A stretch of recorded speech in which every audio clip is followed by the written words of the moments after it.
This morning, federal prosecutors have launched a criminal investigation into Federal Reserve Chairman Jerome Powell related to his testimony before a Senate committee about the multi-billion-dollar renovation of two Federal Reserve buildings. Powell firing back overnight, claiming the investigation is really about President Trump's pressure campaign to undermine the Fed's independence and get Powell to lower interest rates. The threat of criminal charges is a consequence of the Federal Reserve setting interest rates based on our best assessment of what will serve the public, rather than following the preferences of the president.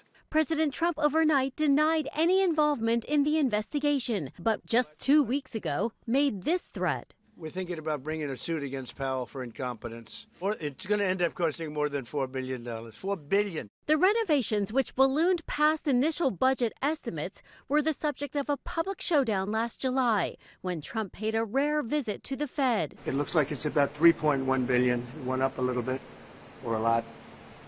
So the 2.7 is now 3.1. I'm not aware of that. Yeah, it just came out. The Fed has attributed spending overruns to unforeseen cost increases, the financial markets turning lower overnight in response to the investigation. I think it's nothing more than political pressure on the Fed for not doing what the Trump administration wants.